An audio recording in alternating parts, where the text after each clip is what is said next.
नमस्कार सर्वताईंना श्री स्वामी समर्थ।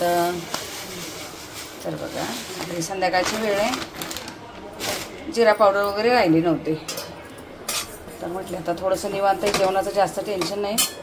दूध वगैरे गरम करून ठेवले, चहा बनवून पिले, बाकीचे कामं झाले। म्हटलं आता थोड्याशा वेळामध्ये हे वरवरचे कामं करून घेऊ।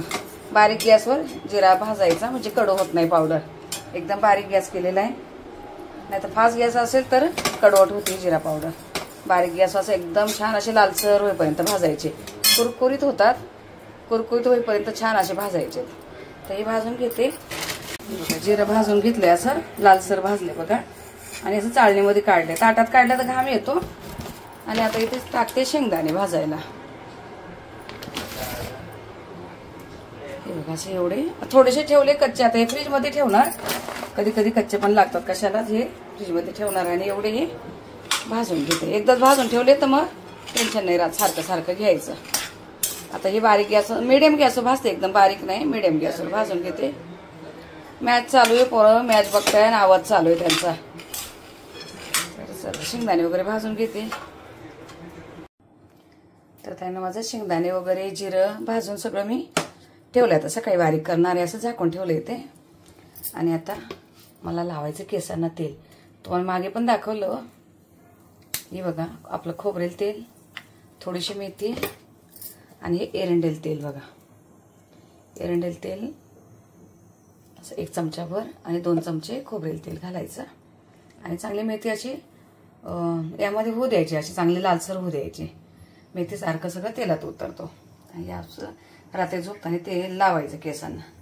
आणि सकाळच्याला तयारी बघा, यशला मुगाची भाजी करायला मूग भिजवले, माझं पनीर फुल भिजून ठेवले, मेथी भिजून ठेवली, हे सकाळचे कामं असतात। आता झोपायचेत म्हणून हे तेल गरम करत होते, तर म्हटले ताईंना दाखवावं, असं हे चाललंय आपलं काम। हे बघा असं गरम झालंय, आता गॅस बंद केलाय। आता यात चांगली मेथीचा अर्क चांगला उतरू देते, मग केसाला लावते मी हे। तर चला ताईंनो, आज न चेहरा दाखवताच व्हिडिओ चाललाय। आता मी तुम्हाला भेटते सकाळी, आता भरपूर उशीर झालाय। चला तोपर्यंत मग सर्वताईंना श्री स्वामी समर्थ। नमस्कार सर्वताईंना श्री स्वामी समर्थ। तर व्हिडिओला सुरुवात आज किचन मधून। आणि तुम्हाला मी रात्री दाखवलंय की एरंडेल तेल वगैरे गरम केलं, रात्रभर लावून ठेवलेलं, केस धुतले तर विंचरले नाही, ओले केस विंचरले तर खूप केस गळतात, त्यांना भरपूर केस जातात, त्यापेक्षा न विंचरलेले बरे राहू द्यायचे असेच। तर आता किचनमध्ये आले, माझं झालंय कॉफी वगैरे घेऊन, आज गुळाची कॉफी घेतली जरा। आणि आता साहेबांचा नाश्ता द्यायचा आहे, तर आज खूप दिवसातून त्यांना शेवया खायच्या होत्या, गावच्या जे शेवया सासूबाई देतात बनवून, घरीच बनवतात ते, अजून विकतच्या नसतात आपल्या। तुम्हाला दाखवते, हे बघा मी इथे पाणी उकळायला ठेवलंय, आणि यामध्ये थोडंसं चवीसाठी अर्धा चमचाभर मीठ घातलं, शेवयाला मीठ असतं पण तरी पण, आणि थोडंसं तेल, चिकटू नाही टोपाला म्हणून थोडंसं तेल। आणि बघा या सासूबाईने घरी केलेल्या शेवया यांना आवडतात म्हणून घरी बनवतात। ते बघा अशा छान मस्त गव्हाच्या, मैद्याच्या वगैरे नाही ताईंनो, गव्हाच्या शेवया आहेत। आणि आता हे पाणी उकळलं, असं उकळत्या पाण्यातच सोडायचं असतात, थंड पाण्यामध्ये नाही, वरती जातात। थोडंसं गॅस कमी, कारण आज दीदी पण घरी आहे, तर थोडेसे जास्त बनवणार, दीदीला आवडतात, दीदीला आणि साहेबांना दोघांना शेवया खूप आवडतात। आता हे बनवले, याला चांगली उकळी काढते, अगदी 2 मिनिटांमध्ये शिजतात या, तर शिजून घेते। आणि याचं थोडंसं पाणी वरचं आवडतं साहेबांना प्यायला, तरी पाणी काढून घेते जरा। हे बघा अशा 2 मिनिटमध्ये उकळीमध्ये लगेच शिजून जातात। आता याच्यावर झाकण ठेवून याचं वरचं पाणी काढून घेणार आहे, असं हे ओतून घेणार, किंवा चाळणीमध्ये ओतल्या तरी चालतंय, पण मी झाकण ठेवते आणि असं दोन्ही साईडला धरून याचं असं पातळचं पाणी साहेबांना आवडतं प्यायला। हे बघा असं घशाला वगैरे खूप छान असतंय, दीदीला पण खूप आवडतं, पण दीदी झोपलेली आहे, सुट्टी तर दीदी झोपलेली आहे। आता हे असं यावर झाकण ठेवून थोडीशी अशी बाजू हे करायची जरासं, आणि इथून पाणी ओतून घ्यायचं। चला आता देते त्यांना नाश्ता मी पटकन। बघा असं पाणी ओतून घेतलं मी, असं पातळ असं पाणी छान लागतं प्यायला। आणि शेवया झाल्या तिथे, गॅस बंद केलाय, साहेबांना देते नाश्ता।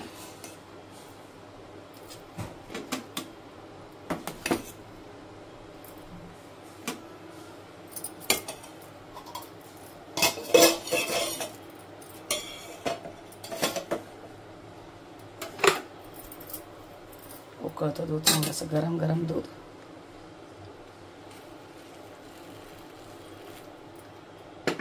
साहेबांना अशाच लागतात खायला, साखर वगैरे नाही घेत ते, त्यांना गोड पदार्थ नाही चालत. पण आता थोडीशी टाकते मी ती साखर, थोडीशीच टाकते. ते बिना साखरेचीच खातात असं हे. तर हे देते आता साहेबांना खायला. बघा मोकळे झाले, चिकट नाही झाले अजिबात.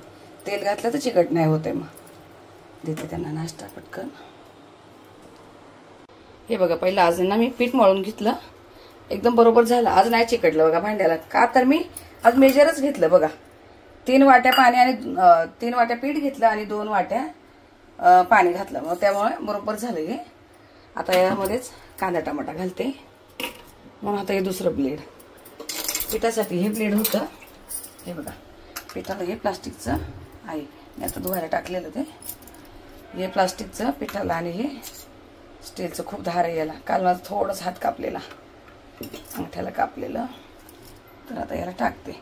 याचे टाकण्याची पण काही सिस्टम आहे बघा. हे असं काहीतरी त्याला निशाण असतं, ते वरतून करायचं. आता यामध्ये कांदा टमाटा बारीक करून घेते. कांदा टमाटा असं टाकून दिला यामध्ये. फक्त झाकण लावायचं आणि चालू करायचं. पण हे झाकण असं जेव्हा इथे खटकन आवाज येतो त्यावेळेसच व्यवस्थित हे होतं, नाही तर चालू होत नाही मिक्सर तसा.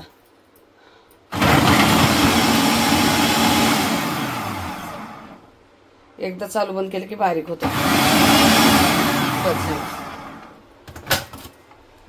एकदम बारीक झालं. नमस्कार सर्व ताईंना, श्री स्वामी समर्थ. व्हिडिओला सुरुवात कधीच केलेली, तुम्हाला शेवाळ्या वगैरे दाखवल्या, बनवल्या. किचनमध्ये पण अर्ध जेवणाचं झालंय, आता थोडंसं राहिलंय, चिमणी चालू राहिली. आता इकडे बघा डाळ भाताचा कुकर लावून ठेवला. चपात्या झाल्या तर तवा थंड व्हायला तसा ठेवलाय. कढई ठेवली तर मुगाची भाजी बनवायची बघा. कांदा टमाटा तुम्हाला मगाशी दाखवला. पीठ भिजून झाल्यानंतर लगेच कांदा टमाटा बारीक करून घेतलाय, 2 भाज्यांसाठी पाहिजे. तर आता बनवायची मुगाची भाजी. कोथिंबीर वगैरे काढून ठेवली, धुतली नाही अजून, पाण्यात घालायची. कांदा टमाटर यातच चॉप झालेला आहे. चला आता फोडणीला घालते पटकन भाजी. जी बनवण्या अगोदर थोडीशी पापड तळून घेते. आज पुन्हा पापड चटणी होणार आहे. दीदीला जरा हे बघा, हे बाजरीच्या पापड्या तुम्हाला मागे पण दाखवल्या. हे बहिणीने दिलेल्या बाजरीच्या पापड्या आणि ह्या तांदळाच्या पापड्या. आज दीदी घरी तर थोडंसं तळलेलं वगैरे देते. जरा रोज खूप गडबड असते आणि काय खाती काय नाही खाती पळती तशीच. तर आता पटापट पापड तळून घेते सगळे.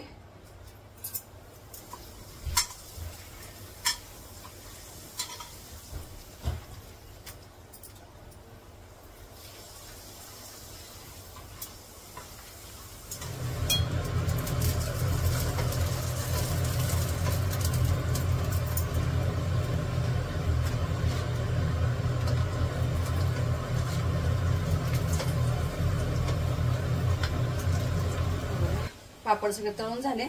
पापड तळले, तांदळाच्या पापड्या आणि बाजरीचे पापड थोडेसे लालसर होतात, पण चवीला खूप छान आहे, 1 नंबर लागतात.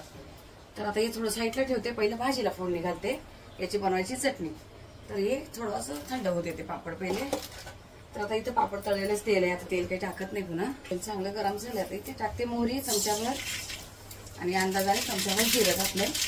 आता विचार केले 2 भाज्या बनवायच्या, पण दीदी बोली नको, पापड वगैरे आहे, चटणी खाईल मी.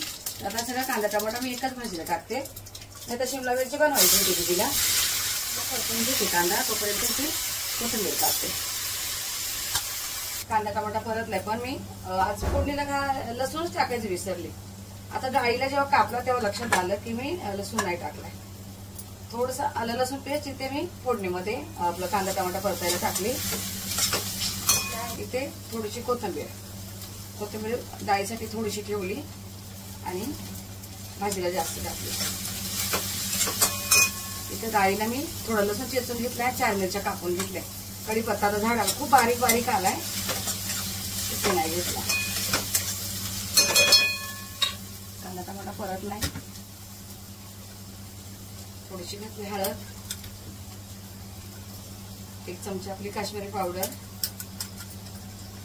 1 चमचा भरून आपलं लाल तिखट आणि हा थोडासा गरम मसाला, अर्धा चमचाभर गरम मसाला घातला. भाजीच्या अंदाजाने 1 चमचा भरून मीठ घातले मी. आणि हे रात्री भिजत घातलेले मूग सकाळी चाळणीवर काढून ठेवले. चांगलं पाणी नितळले. आता काही बघून घेतले, एखादा कडक पण राहू शकतो त्यात, म्हणून बघून घेतले. मिनिटभर आणि आता यात घालणार आहे गरम पाणी करून ठेवले डाळीसाठी. पाणी घालणार आहे तर मी चांगलं कप भरून अजून लागणार आहे. अर्धा ग्लास पाणी घातले इथे, तर मग चांगले मूग आपले मऊ शिजले पाहिजेत म्हणून हे बारीक गॅसवर होऊ देणार आहेत.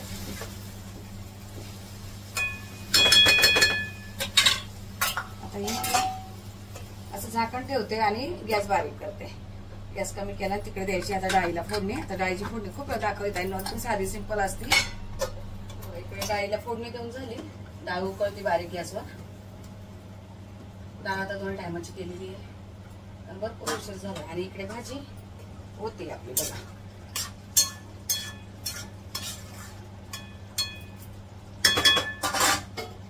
ही होती बारीक गॅस, तोपर्यंत आता पापड चटणी बनवते. खूप वेळा दाखवली, पण किती पण वेळा दाखवली ताईंना खूप आवडती. बऱ्याच ताई बोलतात पापड चटणी खूप छान, आणि असं वाटतं नवीन नवीन ताई कोणी बघेल म्हणून त्यांच्यासाठी दाखवते पुन्हा पुन्हा. चांगले बारीक करून घेते पापड मी. बारीक एकदम बारीक नाही, थोडेसे जाडसरच ठेवायचे.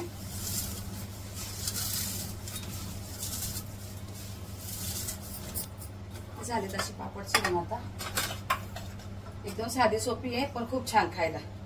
थोडीशी काश्मीरी पावडर आणि थोडेसे आपले घरचं लाल तिखट आणि जरासं मीठ, एकदम थोडंसं असं मीठ, थोडंसं वरतून तेल. भले पापड तळलेले पण थोडंसं तेल घालायचं, मिक्स करून घ्यायचे. वाटलं तर आणि तुम्ही कुठली पण कलरची किंवा तिखट चटणी टाकू शकता. तर मला इथं कलर थोडा कमी वाटतोय. पुन्हा मी अर्धा चमचा कलर घातलाय, म्हणजे काश्मीरी पावडर. तिखट नसते, फक्त लाल रंग दिसतोय म्हणून थोडीशी अशी टाकायची, चांगली वाटते.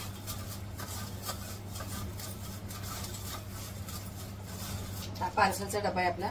यात आहे ना रसगुल्ले आलेले, जे कलकत्त्याचे आहेत, दादाचे क्लायंट, त्यांनी रसगुल्ले पाठवलेले. पण मी काय व्हिडिओज घेतले नव्हते त्यावेळेला. खूप काय काय पाठवलेलं त्यांनी, मस्त छान होते एकदम ओरिजिनल. पॅक डब्यामध्ये घालायचं आणि चांगलं झाकण लावून ठेवायचं. माझ्या हात लागतं इकडे तिकडे. झाली पापड चटणी आपली तयार. तर आता भाजी होती तो पण थोडंसं आवरून घेते. बघा आता भाजी झाली आपली. एकदम सुकी नाही करायची, थोडीशी असं जराशी ओली ओली ठेवायची तेव्हा, नाहीतर एकदम असं घास लागल्यासारखी होती बघा मुगाची भाजी.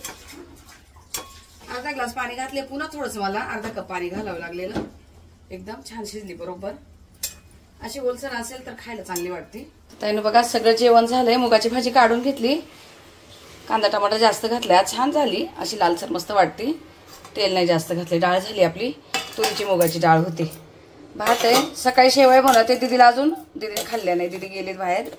ही पापड चटणी झाली. आता यात तांदळाच्या पापड्या आणि बाजरीच्या पापड्या तळून ठेवल्या. यशना फरसाण आहे, चपाती आहे आणि फ्रीजमध्ये आमरस पण आहे. हे बघा आमरस पण आहे फ्रीजमध्ये. मग एवढ्यामध्ये आज सगळं होतंय म्हणून जास्त काय कुठल्या आणि भाज्या बनवल्या नाही, एवढ्यातच झालंय सगळं. तर आता किचनवरचं आवरलं. आता इकडे थोडेसे कामं राहिलेत.